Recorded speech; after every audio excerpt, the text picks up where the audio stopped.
पाकिस्तान तहरीक इंसाफ के चेयरमैन जनाब बैरिस्टर गौहर खान साहब, जनाब Umar Ayub Khan, leader of the opposition और उनकी मुकम्मल टीम को मैं खुशामदीद कहता हूँ।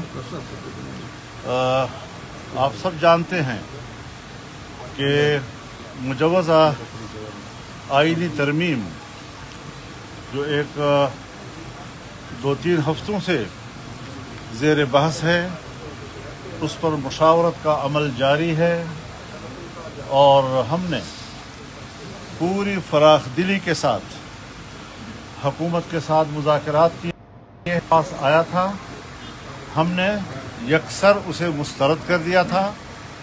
हम आज भी उसको मुस्तरद करते हैं और अगर मुज़ाकरात किए जाते हैं इफ़हाम व तफ़हीम के साथ एक मुत्तफ़क़ा तरमीम की तरफ हम आगे बढ़ते हैं, तो हमने खुशामदीद कहा है इसके लिए। और 2 रोज़ कबल मैं कराची में जनाब बिलावल भुट्टो साहब के साथ उनके घर में बैठकर 4-5 घंटे हमने इस पर तवील बहस की और हर एक शिक को और तरमीम के क्लास को हमने ज़ेर बहस लाया। जिन चीज़ों पे इत्तेफाक हुआ हमने उसको भी मीडिया के सामने उसका ऐलान किया, और कुछ चीज़ें थीं कि जो अभी मुशावरत के काबिल हैं और उन पर मुशावरत होनी चाहिए। कल जब लाहौर में मियां नवाज शरीफ साहब के रिहाइशगाह पर मुज़ाकरात हुए, वो भी कोई 4-5 हुई। पाकिस्तान पीपल्स पार्टी के सदर मुमलिकत जनाब आसिफ ज़रदारी साहब, बिलावल भुट्टो साहब, मियां नवाज शरीफ साहब, वज़ीर आज़म शहबाज शरीफ साहब, उनकी पूरी टीम, उनके साथ बड़ी तवील मुशावरत हुई और वहाँ भी कुछ हिस्सों पर इत्तिफाक़ राय हो गया।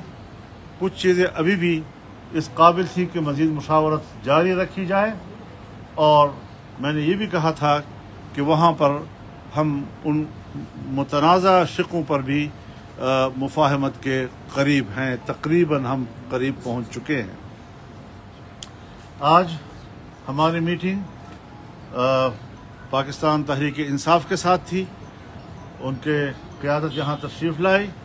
हमने आज भी बड़ी तफसील के साथ उस सारी सूरत हाल से उनको आगाह भी किया।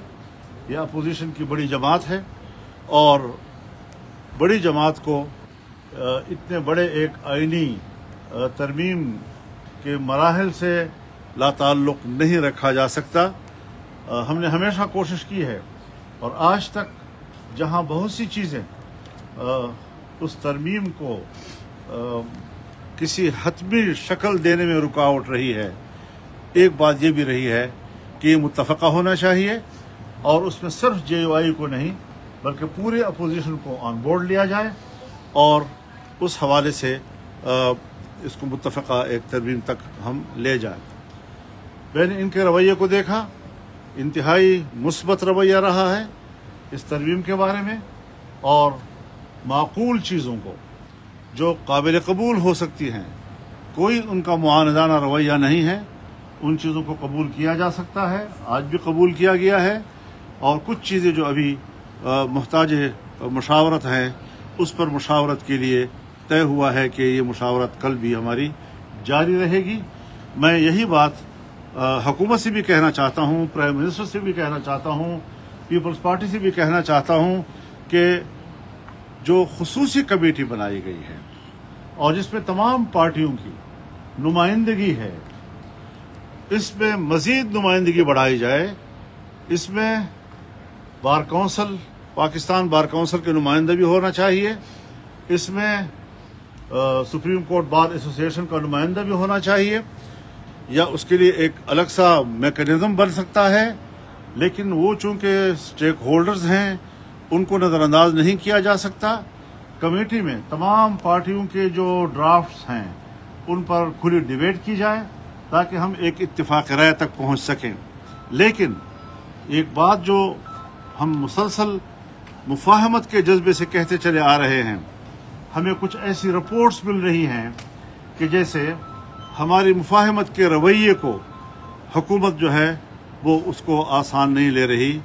उसमें हमारे साथ एक तरफ मुज़ाकरात चल रहे हैं, दूसरी तरफ हमारे पार्लियामेंट के अरकान को हरासां किया जा रहा है, किसी को अगवा किया जा रहा है। जमीयत उलमा इस्लाम के अरकान पार्लियामेंट एक आध तो इस वक्त अगवा हो चुके हैं, उनके बच्चे मेरे घर में बैठे हुए हैं, और एक को धमकियां दी गईं, एक को रिश्वतें पेश की गईं, बड़ी बड़ी रिश्वतें पेश की गईं। लेकिन इस किस्म के रवैयों के बाद अगर हुकूमत का ये रवैया रहता है, जिस तरह आज शाह महमूद कुरैशी के बहू के साथ हुआ, हमारे अख्तर मेंगल साहब उनकी खातून रुकन के साथ, जो उसने खुद बयान भी दिया है कि कितना प्रेशर है उसके ऊपर, उनके जो रुकने सेनेट हैं उनकी तरफ से भी शिकायत आ रही हैं। अगर इस किस्म की सूरत हाल बनती है और हुकूमत ये ओछे हथकंडे इस्तेमाल करना चाहती है, तो फिर हम उनके साथ मजबूर होंगे कि मुज़ाकरात का प्रोसेस रोक दें, और कोई रास्ता हमारे पास नहीं होगा। हम ये बदमाशी मानने को तैयार नहीं हैं। हम से बात करो एहतराम के साथ जवाब देंगे, दलील के साथ बात करो, दलील के साथ जवाब देंगे, पूरे एहतराम के साथ देंगे, आपको मुतमईन करेंगे, आप हमें मुतमईन करें। ये सियासत का मैदान है।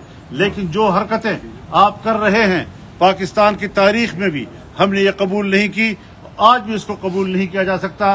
अगर आपका रवैया बदमाशी का होगा तो फिर हम भी अपना रवैया बदमाशी का जानते हैं।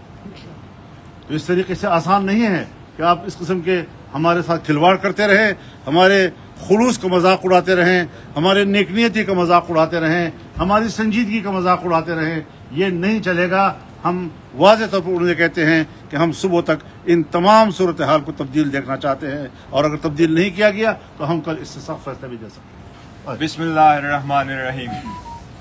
हम मौलाना साहब के मेहमान नवाजी के और रहनुमाई के बहुत मशकूर हैं।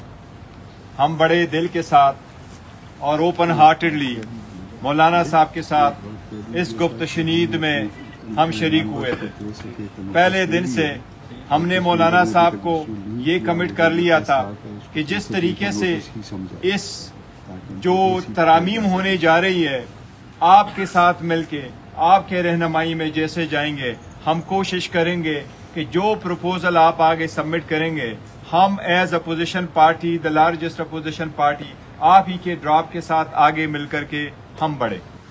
जब स्पेशल कमेटी में हम पहले दिन गए तो पहले दिन से जिस बात का तस्करा मौलाना साहब ने किया, पहले दिन से हम कमेटी के नोटिस में लेके आए कि हमारे एमएनएगान साहिबान को उठाया जा रहा है और उसकी फैमिली मेंबरान को हरास किया जा रहा है। उसके बावजूद हम किसी एक मीटिंग को हमने मिस नहीं किया, और हमने बड़ी बुर्दबारी का मुजाहरा करते हुए हुकूमत के साथ उस कमेटी के मीटिंग में शुरू हुए। हर मरतबा हमारी अगर कोशिश रही तो ये रही कि हमारे साथ ड्रॉप शेयर किया जाए। आज मौलाना साहब के पास हम आए थे जबकि आखिरी मराहल में ये आईनी तरामीम होने जा रही है। हर चंद कि हमें हुकूमत के रवैये पे, हुकूमत के लेजिटिमेसी पे बड़े सवालिया निशान है कि क्या ये कोई कानूनी आईनी हैसियत रखती है आईनी तरामीम करने की या नहीं। लेकिन इस सब के बावजूद हम बैठे रहे कि हम इस प्रोसेस में शरीक हो, और मौलाना साहब के साथ थ्रू आउट हम शरीक रहे। लेकिन आज हम मौलाना साहब के सामने भी हमने ये पॉइंट उठाया कि जबकि एक तरफ हम मुज़ाकरात कर रहे हैं, बातचीत कर रहे हैं, कमेटी में बैठे हैं, आगे बढ़ने की कोशिश कर रहे हैं, एक एक शिक को जानने की कोशिश कर रहे हैं, अपना वर्शन बनाने की कोशिश कर रहे हैं, लेकिन उसी के साथ साथ हमारे जो एमएनएज है और हमारे सेनेटर्स है, उनको अगर आप हरास कर रहे हैं तो ऐसे कानून साजी का और आईनी तरामीम का पैदा क्या है। फिर ईवान भी आपका है, जोर जबरदस्ती भी आपका है, ये लोग भी सारे आप हैं। जैसे कानून चाहते हैं आप बना लें, फिर जैसे अगर आप कहते हैं कि यही तरीका है, फिर हम उस प्रोसेस में शरीक नहीं होंगे। इसलिए आज मौलाना साहब के साथ हमारा तफसीली एक प्रोसेस चला है। اور اس میں ہم نے کئی سارے چیزوں پہ ہم نے اتفاق کر لیا، آلموسٹ اتفاق کر لیا. انشاءاللہ تعالیٰ کل ہماری ایک اور بھی میٹنگ ہوگی انشاءاللہ تعالیٰ، اور ہماری طرف سے سب کچھ فائنل ہو جائے گا. لیکن یہ پوائنٹ آؤٹ کرنا چاہ رہے ہیں کہ جس طرح مولانا صاحب نے فرمایا کہ اگر حکومتی رویہ یہی رہا تو شاید ہم آگے نہیں بڑھ سکیں گے. مولانا صاحب یہ بتائیے، میں ایک بات کر لوں. ہم نے تمام اپنے اراکین پارلیمنٹ کو 63A کے تحت نوٹس جاری کر دیے ہیں کہ وہ سب اپنی پارٹی کے فیصلے کے تحت ووٹ دینے کے پابند ہوں گے، اور کل کوئی یہ شکایت نہ کر سکے کہ ہمیں تو پارٹی نے کوئی ہدایات نہیں دی. مولانا صاحب ایک سوال یہ ہے کہ چند دن پہلے سپریم کورٹ کی طرف سے آئین کے آرٹیکل 63A کی تشریح کی گئی. سب نے یہ سوال اٹھایا تھا کہ یہ فلور کراسنگ کے لیے، مفادات خریدنے کے لیے یا پھر زمین خریدنے کے لیے استعمال ہوگا.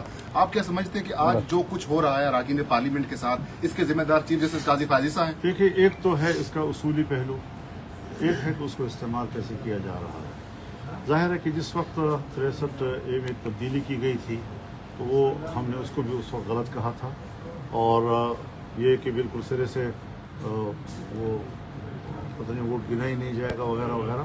تو اس وقت صورتحال میں یہ تبدیلی کیوں لائی گئی تھی، ایک دم تبدیلی کیوں لائی گئی تھی.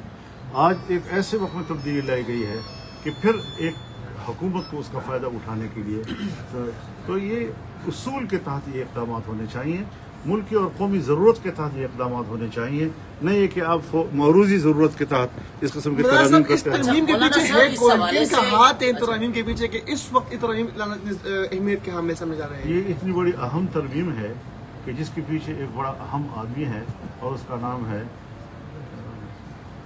مولانا صاحب یہ بتائیے گا